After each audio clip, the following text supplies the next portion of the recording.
Et là, en fait, sur la notion de mission d'âme et mission de vie, quelque chose qui parle à beaucoup de gens, parce que vous savez, c'est toujours la même chose, c'est qu'on a toujours ce côté, en fait, de vouloir servir quelque chose.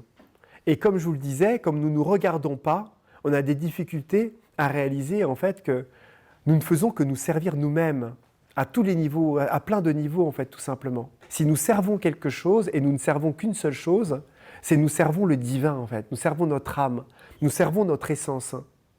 Et que, très généralement, comme on a parfois perdu comme ça ce contact en fait avec une vraie reliance, eh ben on finit par croire qu'on doit servir quelque chose, une situation, une cause, un sujet d'actualité, une problématique qui est liée à notre blessure, à un endroit dans lequel nous devrions prendre une place dans une association ou servir, on s'imagine être à un endroit précis sur Terre, à faire quelque chose.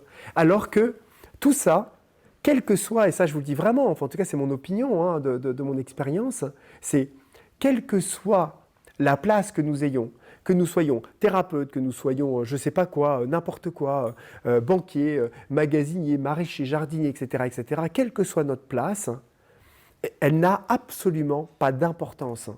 Ce n'est pas notre place qui définit, en tout cas, ce que le divin veut réaliser à travers nous. Mais ce que nous acceptons, ce que nous accueillons de notre reliance et ce que nous acceptons et accueillons de manifester de nos qualités par rapport à ce que nous vivons, par rapport à ce que nous sommes et de ce que nous expérimentons.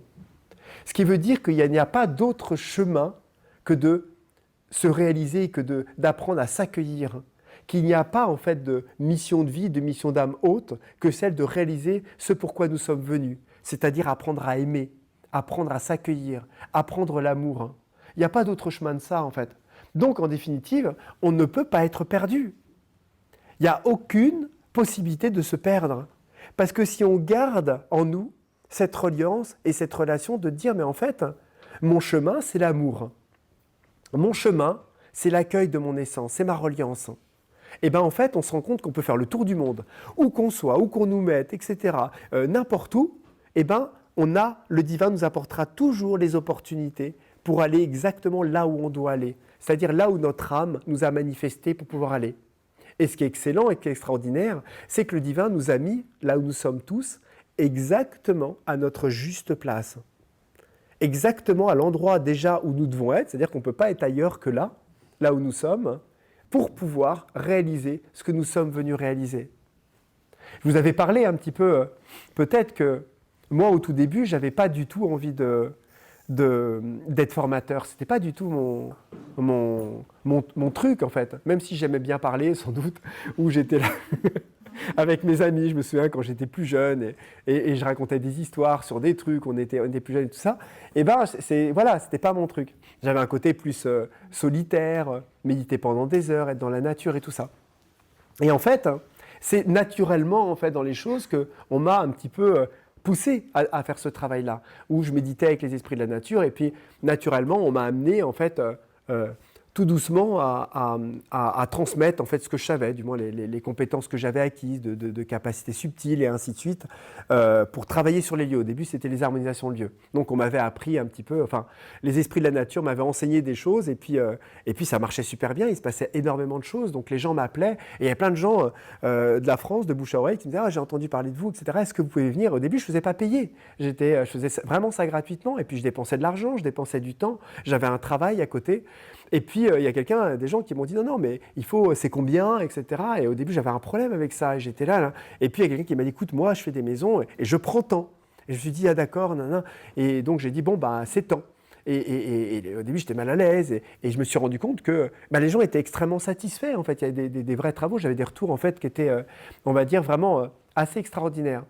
Et les choses, en fait, m'ont poussé, en fait, à former, parce qu'il y a quelqu'un, des enseignants qui m'ont contacté, que je ne connaissais pas au début, qui m'ont dit « On a entendu parler de toi, j'ai vu un travail que tu as fait, j'aimerais bien que tu co-animes, si tu voulais bien, avec moi, le truc. » Et petit à petit, il y a un groupe très rapidement, en fait, mon premier groupe, je crois, on était près de plus d'une vingtaine, déjà directement, et il y a eu directement ça, en fait, qui s'est fait. Mais la chose, c'est que pour moi, c'était très difficile de parler en public. Très, très difficile. C'est-à-dire que ce n'était pas du tout mon truc, je n'étais pas à l'aise. J'étais à l'aise avec moi, avec mes trucs, etc., à me confronter à des choses qui étaient dures dans la vie, mais me confronter à des personnes dans lesquelles, d'un seul coup, j'avais a priori la légitimité de partager mon chemin, mais c'était trop difficile. Je me souviens que la première fois, j'ai fait une séance de thérapie, de sophrologie, pour être capable de parler à 10 personnes en groupe, à la pause, etc., et de me présenter, de juste dire, voilà, alors moi je suis François Breton, je suis nanana, et je tremblais intérieurement. Il y avait quelque chose, c'était immaîtrisable en fait, hein, parce que je ne me sentais pas légitime, il y avait quelque chose qui était là, qui était vraiment mal à l'aise, et j'ai dû le travailler. Et j'ai réalisé en fait à quel point l'univers a orchestré les choses. Et dites-vous une chose, c'est que je ne considère pas que je suis là pour vous transmettre quelque chose, bien que les conséquences de mes réalisations, de mon travail, de mon investissement, de mon engagement vis-à-vis de moi-même amènent la vie à organiser ça sous cette forme-là. Mais je considère que je suis là parce que j'ai à apprendre de la relation, j'ai à apprendre de l'amour. Je suis là pour apprendre à aimer. Et c'est dans la relation avec vous que j'apprends ça. Vous me faites grandir, hein. Je suis confronté à mes parts personnelles par rapport à ça. Mes limitations, mes difficultés, mes énervements, mon impatience, et ainsi de suite. À un niveau parfois énorme sur des gros groupes comme ça, à brasser comme ça des dizaines, des centaines de personnes par an comme ça. Il y a quelque chose qui me fait travailler. Et donc je suis là et à chaque fois, comme j'amène, avec toute l'énergie qui est engrangée, ce que je canalise, je me retrouve dans des positionnements dans lesquels je dois moi-même trouver des choses, etc. C'est un travail merveilleux qu'a trouvé le divin pour me faire descendre dans mon cœur et emmener, en même temps d'un certain courage que j'ai pris avec moi, emmener les autres avec moi. On est tous ensemble, on descend tous ensemble. C'est pas quelque chose qui est machin, dans lequel je suis là, parce que ma mission de vie, c'est de transmettre la lumière, etc. Ça, c'est un peu des conneries, en fait, hein. C'est la forme qu'a pris la vie et le monde par rapport à nos compétences, etc. Le plombier, s'il est là chez la personne à pouvoir travailler et faire le lavabo, c'est parce qu'il a des compétences, hein. Mais aussi parce qu'il y a des synchronicités, il y a des choses qui lui permettent dans son métier d'être là où il est par rapport à ce qu'il a à apprendre, par rapport à une vie qu'il a choisie.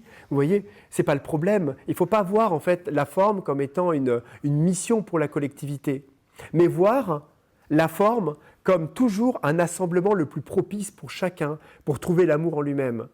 Donc, quels que soient les choix que nous faisons, vous voyez, quels que soient vraiment les choix, c'est-à-dire que si je décidais maintenant d'arrêter la formation, et je me disais, j'arrête de faire ça, etc.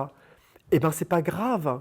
Soit la vie va mettre des bâtons dans les roues pour pas que ça se fasse, parce que la vie considère que quand même... non, tu es quand même bien là. Tu avances vite quand tu es là, parce que tu es quand même bien confronté à des choses et tu vas quand même rester là. Ou alors, je choisis vraiment, eh bien, c'est pas grave. La vie trouvera des opportunités, peut-être plus individuelles, plus personnelles, plus intimes, pour me faire travailler ce que j'ai à travailler, pour me faire descendre dans des espaces profonds de mon intimité, de mon engagement, de mon aspiration, pour continuer mon travail. J'aurais choisi juste une autre forme, j'ai le droit, j'ai le choix, bien qu'à un autre niveau, je ne l'ai pas, on s'entend, mais simplement c'est comme ça. Donc il faut être vachement détendu par rapport à ça, et de réaliser que voilà, on est vraiment à la juste place et qu'il n'y a pas de mission de vie, de mission d'âme d'autre que celle d'aimer et de découvrir l'amour. Et l'amour a de multiples formes, de multiples espaces. Et moi, au début de mon chemin, eh ben, j'avais cette aspiration à trouver le divin. Et je peux vous le dire, je l'ai trouvé. J'en ai trouvé une intensité, j'en ai trouvé un pourcentage. J'ai trouvé suffisamment d'éclaircies pour ne plus être dans cette recherche que j'ai eue. Mais la chose, c'est que ce divin que j'ai trouvé à une époque, c'était un divin inconditionnel, un divin qui m'aimait mais tellement pour ce que j'étais et ce que je suis. À tel point, en fait, que certes, j'ai trouvé quelque chose qui m'aime, mais ce n'est pas pour autant que j'étais capable d'aimer. Et de ce fait, quand je me suis retrouvé dans cette situation-là, eh ben, j'ai vu en fait que là, le divin m'a intimé très subtilement et en même temps très durement le fait de maintenant, tu vas descendre dans ton cœur. Maintenant, tu vas l'incarner. Cet amour que tu as senti, cet amour que tu sens de moi et cet accompagnement qui maintenant est présent dans ton cœur, et bien maintenant, tu vas le faire descendre pour toi et tu vas le faire descendre pour les autres. Et croyez pas que ça a été facile. Vous voyez, je suis ému quand je le dis parce que apprendre à s'aimer, c'est un chemin. Et apprendre à aimer les autres, c'en est aussi un autre. Hein. Mais il est relié. Il est vraiment relié. Parce que ça, c'est une relation horizontale. Donc c'est quelque chose de profond, et l'amour est quelque chose de profond, et nous demande notre engagement. Un engagement de se donner en fait pleinement. pleinement à l'autre, pleinement à soi, pleinement au divin.